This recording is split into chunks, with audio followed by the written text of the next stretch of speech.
So you're saying the people who use violence are now out of control? Well, I don't believe they're out of control. Nobody forces you to break the law, do they? The government forces us to do so, I believe. If Hong Kong's pro-democracy movement imagined it had the unqualified support of the international community, it had better think again.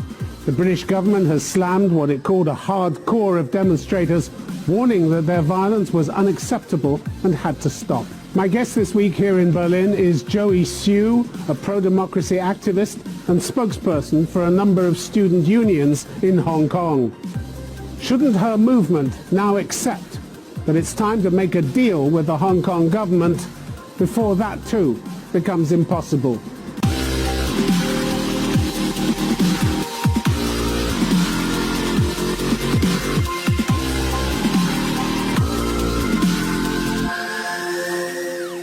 Joey Siu, welcome to Convicts On. My pleasure. If it's wrong for the Hong Kong police to use violence, why is it right for the demonstrators to use it? Well, first of all, I don't think the level of violence used by the protesters are based on the intention to attack anybody. I believe the intention of using violence is only to protect ourselves, because seeing that the police had been beating up protesters without a reason when the police So you're saying they retaliate? Yes. But they do more than retaliate, don't they? October 20th, we had a group of hardcore Yes. protesters throwing petrol bombs at a station, police station. That wasn't retaliation. A week earlier, one protester stabbed a policeman with a box cutter. We had a homemade bomb which went off on the roadside, which by the grace of God didn't hurt anybody or kill anybody. It's that kind of violence I'm talking about. Well, what's the justification? Well, I believe the justification is because when protesters realize that peaceful demonstrations and marches are no longer useful in calling the government to respond to the demands, I believe that is the reason why they're trying to use violence to express their anger, express their furious against the police force. But this is random violence, we're talking about random violence. Yes, and I agree that in all means we should try to use peaceful means to cover the response for the government, and I believe the usage of violence would not be the resolution of forcing the government to respond to our demands. So you're saying the people who use violence are now out of control? Well, I don't believe they're out of control because... Well, one of your fellow protesters talked to the London Financial Times last month. He's called Mark. He's 17 years old. He said, I feel like we can't restrain ourselves anymore. The hatred towards the police is growing stronger and stronger. Can't restrain ourselves. That sounds very much like someone and a movement which is getting out of control.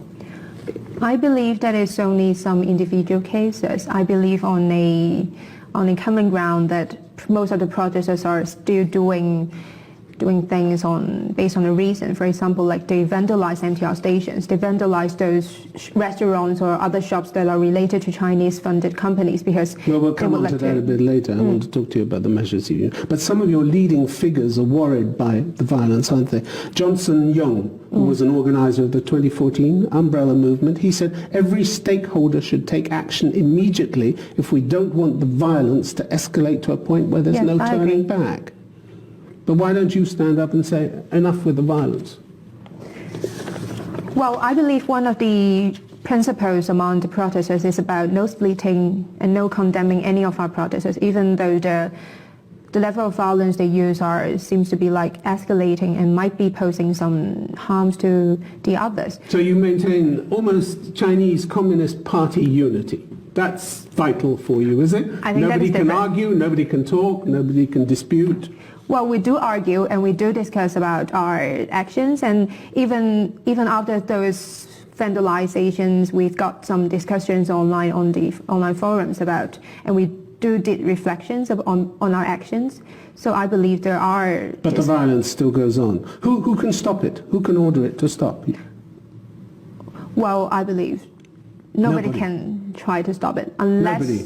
So it's out of control then if nobody can stop it. Unless when the younger generations and together they're willing to stand up together with the older generations, for example, for student leaders together with some significant leaders from the pro-democracy side. When these leaders try to stand up together and say, now we have to do something peaceful and to stop the violence, I believe that might be there might be a way to stop the violence. And another thing That sounds pretty tentative.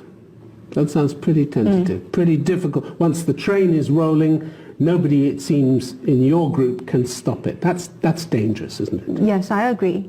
So that's why we had been organizing peaceful marches and rallies to try to switch the tactics that we are using on protesting to call for the government to respond to our demands. And I believe everybody in the society had been working very hard. For example, like we are organizing general strikes. We had been organizing class boycotting campaigns because we would like to try to explore other peaceful means so that we do not have to use violence. If in the meantime you should, God forbid, kill anybody, an innocent passerby or a policeman, your movement's finished then, isn't it? Your international support will evaporate overnight. Yes, I agree. And you're prepared to take that risk? And you won't come out in public and say, we need to stop this. The British government has slammed, last week, has slammed what it called a hardcore minority, said the violence was unacceptable. This is the sound of your international support wavering and leaving you, isn't it? Yes, well, I believe the escalation of violence and those violent scenes would definitely be very concerning to the international society when all the free world countries are advocating using peaceful means to bring the situation to a result. But they're telling you you've gone too far already. Doesn't that matter? Well, of course that matters, but I think the most important thing is about how can we hold our government accountable and how can we bring them to respond to our demands. What about the judiciary?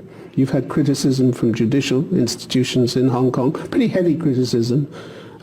These are the bodies that enjoy considerable respect around the world for their impartiality. Again, if you're losing them, this is a really bad sign for you. The Law Society, for instance, said all forms of unlawful violence, particularly against the police, the use of petrol bombs against the police, as well as the apparent attacks on the families of police officers and bullying of their children at school. Do you approve of those methods? Bullying the children of police officers at school? Well, I don't agree with those methods. But still, we stick to a principle of no splitting. So you don't agree with the violence and you don't agree with the bullying of the children. Doesn't sound as though there's much you agree with, but you'll stay silent anyway. No, we had been advocating using peaceful means, for example, like peaceful rallies, marches to express our concerns and demands. But the point is that we do not publicly condemn those actions, but still we try to use our peaceful means, to use our own peaceful means to try to switch the tactics. And yet others are using intimidation, mafia-style intimidation. We have a report of one teenage daughter of an officer being harassed by an adult while she was playing sport. They said to her, what your father is doing is disgusting. Since when are children responsible for the actions of their parents? Well, first of all, I don't think any family members of those police officers should be responsible for their own disgusting actions. And But you're making them responsible. Some of your people are making them responsible, bullying them, harassing them. Well, I believe that is happening, but Well, the Law Society says it's happening. They accuse you of it. Yes, I can't deny that it is actually happening, but still we're trying to use peaceful tactics to bring the situation to a resolution. And I believe like bullying family members would not be a very good way to solve the situation. The Hong Kong Bar Association said your attack on the Hong Kong airport constituted serious obstruction and was in open defiance of injunctions granted by the courts. In other words, you broke the law. Do you want to live in a state governed by the rule of law or only the laws that you like? Of course, I would like to live in a state of rule of law. However, we can see that it is very obvious that the situation of rule of law in Hong Kong is being broken, not by the protesters, but by the government itself first. And I believe that's why protesters are marching on the street, are taking onto the streets, even though they know that it will break the law. And I believe but your activists are saying, that their most important aim is to fight to protect the rule of law in Hong Kong and judicial independence. But you're trashing it at the same time. Well, I believe... You're breaking the law to protect the law? It doesn't add up, does it?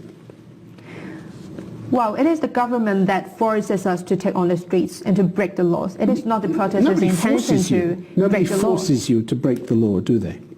The government forces us to do so, I believe. That's your interpretation. But here are these judicial institutions warning you that criminal contempt, as they put it, impedes the administration of justice and, if unchecked, will inflict grave and irreparable damage to the rule of law in Hong Kong. Grave and irreparable damage. That's what they think you're doing to Hong Kong. Doesn't that matter? Well, of course that matters. But as I have mentioned, what matters the most is about whether we can actually bring a change to our political structure and our government structure. And that would be the common goal and would be the most important goal for us to achieve for this, at this moment. And I believe even for the Department of Justice itself isn't being totally independent for now. After the hangover of Hong Kong from the British government to the Chinese government, we can see that our core values are judicial systems being encroached by the Chinese government. We can see from the recent prosecutions that the Department of Justice is only prosecuting and putting those protesters on court while they are... But you still have independent judges. You still have independent courts. Well, in terms of system, they are independent. However, we can see that they're actually being very heavily influenced by the Chinese government, that they're sidestepping the cases of, for example, like the 21st July Yuen Long cases. They're not prosecuting, they're not taking any of the trials to the court, while they had been politically prosecuting so many of the protesters, sending them to the court. Those are prosecution decisions. Joey Sue, if you ever sat down with the government and held a dialogue, who would hold the talks for your side? Who could authorize compromises that are essential in any kind of political dialogue? Who in your movement could actually sit down and authorize compromises? I believe nobody could represent our movement because, as you know, it is a leaderless... So nobody will sit down with you? You're not opening doors, you're closing doors, one after the other, aren't you? We are opening doors. You just said nobody could authorize compromises. Nobody can sit down for you, represent you. Well, back in June... Who's the government supposed to talk to? Well, back in June, the Chief Executive Carrie Lam has tried to approach to several student unions in Hong Kong, and we had rejected her offer because she requested a private meeting with only some of the student unions in Hong Kong, which is not even representing all the students in Hong Kong. It would be a start, wouldn't it? It would have been a start. It won't be a start, it will only be an end to our movement, because back in 2014, we see that Carrie Lam tried to talk to some of the student leaders, some of the leaders of the Umbrella Revolution. However, what we got after the dialogue was the crackdown of our movement, and then Carrie Lam did not fulfill any of her promises in the dialogue. And we feel like, especially in this leaderless movement, it is very important for us to have a public dialogue with as many stakeholders in the society as possible. At least we cannot only have the student activists talking to Carrie Lam. Okay, we have to include other stakeholders. You've put forward 5 principal demands of the Hong Kong government. You and your fellow activists have argued that the government has only addressed one of them, which was the extradition bill, which they withdrew. But in fact, according to Albert Chen, Professor of Law at the University of Hong Kong, the government responded to all of your demands, just not in the way that you wanted. You wanted an independent investigation into police handling of the riots. You didn't get that. But you didn't get nothing either. The Independent Police Complaints Council appointed 5 overseas experts from Britain, Canada, Australia, and New Zealand. You didn't get everything, but they did respond, didn't they? Well, I believe what are we calling for is not only an official demand for official response from Carrie Lam. What we are asking for is about the concrete actions by the Hong Kong government. We are asking them to respond to our demands by taking actual actions. For example, they invited these experts from Britain, Canada, Australia, and New Zealand. Well, I believe that is not what we are asking for. No, it's not exactly what you wanted, but it's something. We are asking for an independent commission of inquiry to investigate into police brutality. However, for the independent police commission, it is formed by mostly pro-establishment camp supporters. How can we trust them? How nobody can hold it accountable? You can't trust the overseas experts from Britain, Canada, They are only Australia, advisory committees. They are not the ones who make decisions. to handle the complaints. You also want all charges dropped against protesters who've been arrested, and they've turned that down. But how could they do anything else? If you're found to have broken the law, you should be punished the same way as the police are, shouldn't you? So why are you above the law? So why aren't they punishing the police? They have in the past. Police have been hauled into court and punished. We cannot even identify the police because they are not showing the warrants, because they are not showing the numbers. When we cannot hold the police accountable, when nobody can actually punish the police, how come the Hong Kong government it could be charging out protesters with rioting, even though they're only participating in some peaceful marches?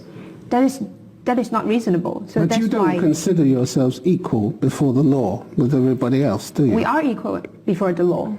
So why should you get an amnesty? Why? If you've broken the law, and the Hong Kong Bar Association, the Hong Kong Law Society seem to indicate that you have broken the law, shouldn't you be punished for breaking that law? Well, I believe asking for an amnesty would be the best solution, would be the best resolution to resolve the current situation. I thought you wanted to uphold the rule of law in Hong Kong. Yes, we want. Yes, we want. But at the same time, then you want an amnesty. You want to escape punishment for breaking the law.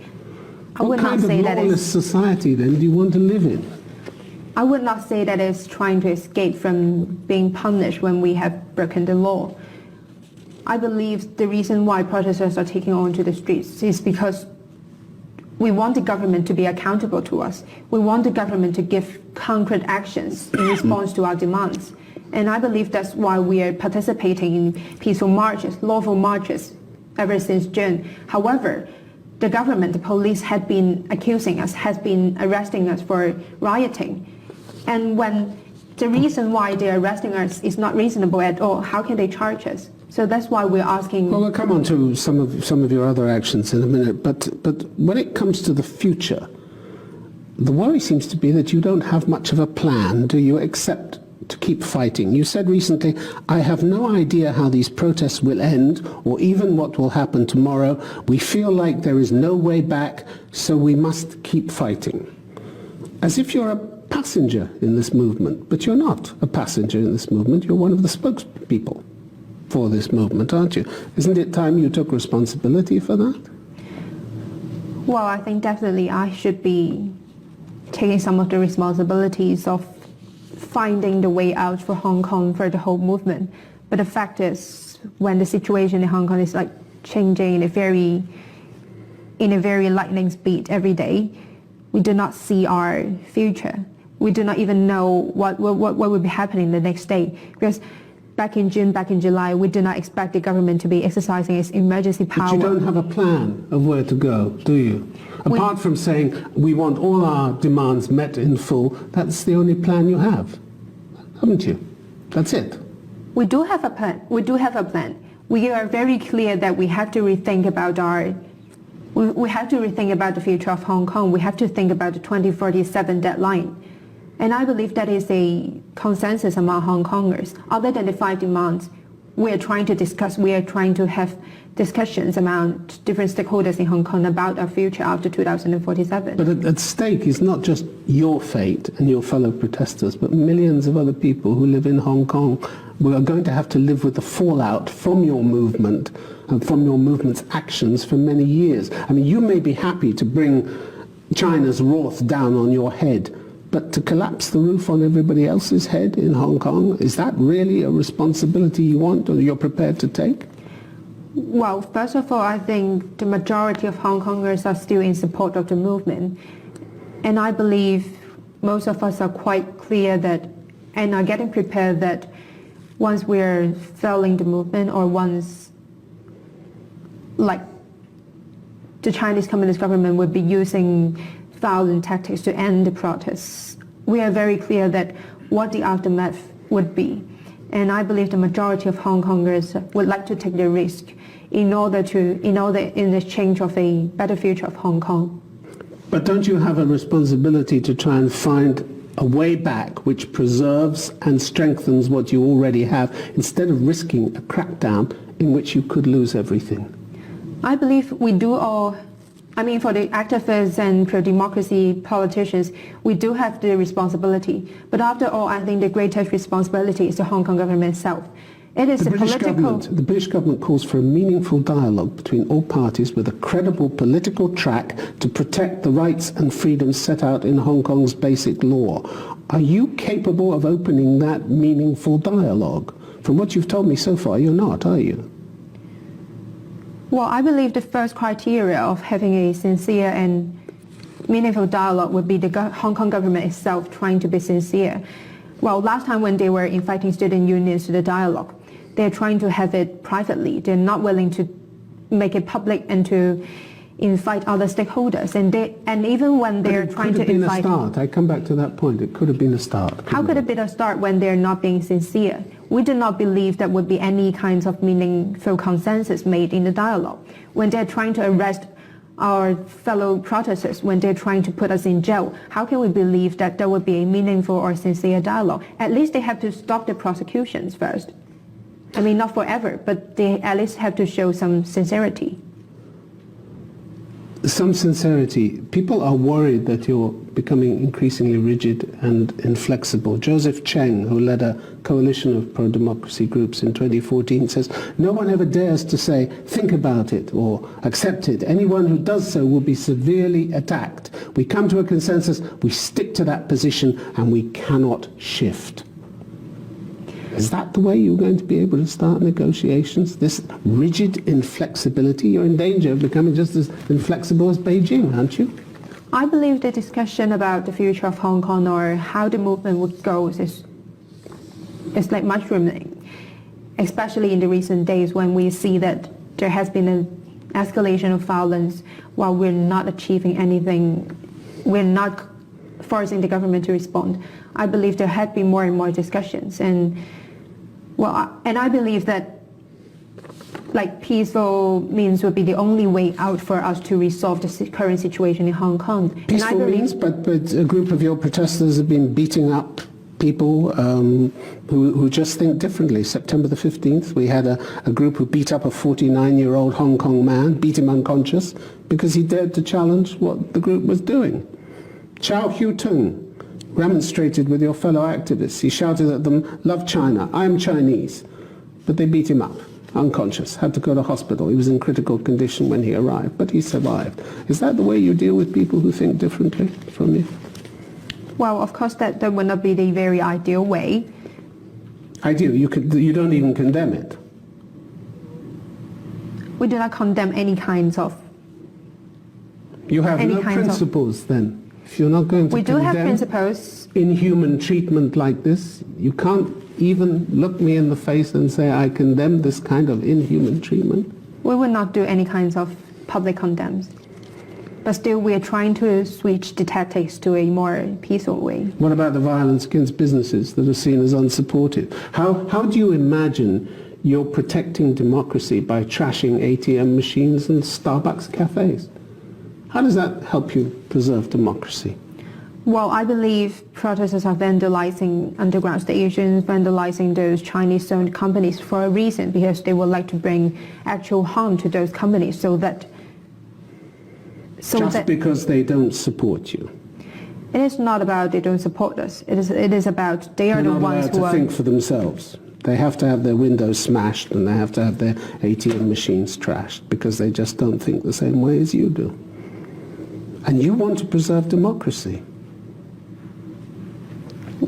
Well, I believe that would definitely not be the best way. However, they're doing that for a reason, and they're not, they're trying to be rational. And that's why we're not trying to condemn them publicly, but still, we do have reflections, we do have discussions about those vandalizations, and there have been more and more voices about that we should actually try to explore some peaceful ways. So you're taking part in the local council elections, not you personally, but apparently 450 candidates from the pro-democracy group. Are you willing to switch your attention from demonstrations and violence to politics, to the slow, painstaking, often tedious business of politics in order to make Hong Kong work better for its inhabitants? Are you willing to do politics instead of just demonstrations? Well, I believe the two things have to go parallel because one side about politics, when we've got pro-democracy activists trying to get into the institutions, we are trying to change the government structure by a democratic way, by elections. And at the same time, we have to continue our protests so that we can put pressure on the Hong Kong government itself. And I believe the two things are not contradictory, and that's why we have to make it go parallel. And I don't believe that we have to put all of our attention, all of our focus on district council elections and try to stop any kinds of protesting. But still, I believe that protests have to be in a peaceful way. Joey Hsu, it's been good to have you on Conflict Zone. Thank you very much. Thank you.